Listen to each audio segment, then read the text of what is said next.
किसी गांव में बंटी नाम का एक लड्डी एचका रहता था। वह परीक्षा देने के लिए गुजरात जा रहा था। ठंडी का दिन था। चारों तरफ से कोहरा छाया हुआ था। आमने सामने भी कोई नहीं दिख रहा था। पूरे 15 घंटे के बाद वह गुजरात पहुंच गया था। परीक्षा अगले दिन थी, इसीलिए वह एक होटल में रहने के लिए सोचा। रात हो गई थी और कहीं भी उसके बजट में सस्ता होटल मिल नहीं रहा था। काफ़ी ढूंढने के बाद उसे एक सस्ता होटल मिला। वह उस होटल में एक कमरा बुक करवाया और जब वह कमरे में गया तो देखा कि कमरे के चारों तरफ जाले लगे हुए थे। ऐसा लग रहा था कि ये कमरा काफ़ी सालों से बंद पड़ रहा था और कमरे के अंदर का माहौल एकदम डरावना और सुनसान लग रहा था। लेकिन उसने ये सब नज़रअंदाज कर दिया और होटल से खाना मंगवाया और खा पीकर सोने चल दिया। जब वह सो रहा था तो लगभग रात के 1 बजे के करीब उसे किसी के पायल की घूंघरू की आवाज़ सुनाई दी। बंटी तुरंत नींद से उठ गया और जल्दी से खिड़की के पास गया, ये पता करने के लिए इतनी रात को किसकी पायल की आवाज़ सुनाई दे रही है और इस सुनसान रास्ते में कौन आधी रात को घूम रहा है, क्योंकि वहाँ होटल में बंटी और मैनेजर के अलावा कोई भी नहीं था। तो ये फिर किस औरत की पायल की आवाज़ सुनाई दे रही है? बंटी खिड़की पर काफ़ी देर तक खड़ा रहा, लेकिन उसे कोई भी नहीं दिखाई दिया। फिर उसने अपने कमरे से मैनेजर को फ़ोन किया और उसे बताया कि मुझे इतनी रात को कब से किसी की पायल की आवाज़ सुनाई दे रही है। आपको भी दे रही है क्या? मैनेजर ने कहा कि सर, ऐसी कोई बात नहीं है, आपको हवा से ऐसा लग रहा होगा। वैसे भी ये जंगली इलाका है, यहाँ पर तो हल्की हवा भी तूफान के जैसी लगती है। आप सो जाइए, ऐसी कोई बात नहीं है। बंटी मैनेजर की बात पर भरोसा करके फिर से सोने चला गया। कुछ देर बाद उसे दोबारा वही पायल की आवाज़ पहले से भी ज़्यादा तेज़ सुनाई देने लगी। इस बार उसने अपने कमरे का दरवाज़ा खोला और सीधा होटल के बाहर देखने के लिए चला गया। जब वह बाहर आया तो देखा कि एक काफ़ी लंबी औरत है जो सफ़ेद साड़ी पहनी हुई थी। उसके काफ़ी लंबे बाल थे और चेहरा ढका हुआ था। वह अपने हाथ में एक नारियल लेकर के होटल के चारों तरफ चक्कर लगा रही थी। ऐसा लग रहा था कि मानो अपने पायल की आवाज़ से किसी को बुला रही है। बंटी दौड़ कर उसके पास गया कि कौन है ये औरत जो इतनी रात को यहाँ घूम रही है?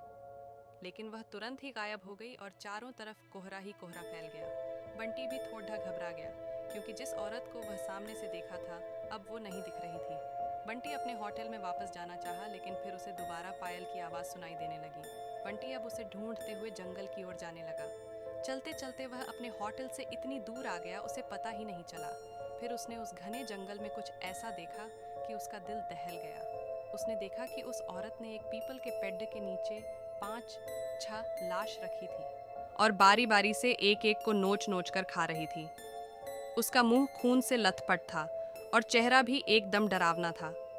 बंटी जब ये सब देखा तो उसके पांव तले जमीन खिसक गई। ये सब नज़ारा देखते ही उसे डर के साथ साथ रोना भी आने लगा कि वह चुड़ैल अब मुझे भी मार देगी, क्योंकि अपने पायल के आवाज़ से यहाँ तक तो मुझे लेकर आई है। लेकिन उसने हिम्मत से काम लिया और हनुमान चालीसा पढ़ते पढ़ते धीरे से वहाँ से भाग गया, ताकि भूत उसे देख ना ले। लेकिन भूत तो भूत होते हैं। बंटी जैसे ही वहाँ से भागने की कोशिश किया, वो चुड़ैल अचानक उसके सामने आ गई और उसे इशारों से अपने अड्डे पर ले जाने लगी, जहाँ पर उसने लाशें रखी थी। बंटी हनुमान जी जाप करके इतनी तेज़ी से वहाँ से भागा कि मानो जैसे उसके अंदर किसी की शक्ति आ गई हो। भागते भागते सीधा वह अपने होटल वापस आ गया। वहाँ थोड़ी देर रुका तो उसे एक आदमी दिखाई दिया। उसे देखकर ऐसा लग रहा था कि ये अच्छा आदमी है। वह बंटी के पास आकर बोला, अरे भाई, क्या हुआ तुम्हें? इतना डरे हुए क्यों हो? बंटी ने सारा किस्सा उस आदमी को सुनाया तो उसने बताया कि भाई, तुम बहुत किस्मत वाले हो कि आज तुम बच गए। वो भूत किसी को भी नहीं छोड़ती। और तुम इस होटल में क्या कर रहे हो? इसको तो बंद हुए काफ़ी साल हो गए। बंटी जब उस आदमी का इतना बात सुना तो उसका डर कर मारे पसीने निकले लगे। फिर वह आदमी बताने लगा कि इस होटल में बहुत साल पहले एक लर्ड डेचकी के साथ 4-5 लर्ड डेचके उसका भयानक तरीके से रेप करके मार दिए थे। लर्ड डेचकी तो मर गई, लेकिन किसी को भी नहीं छोड़ी, और जो भी रात के समय में इस रास्ते से गुजरता है सबको अपने कब्जे में कर लेती हैं और मार देती हैं। और कुछ दिन बाद इस होटल पर पुलिस का छापा पड़ा, तब से ये होटल बंद है। बंटी जब उस आदमी की पूरी बातें सुना तो वह बहुत ज़ोर ज़ोर से रोने लगा, ये सोचकर कि आज मैं मर जाता।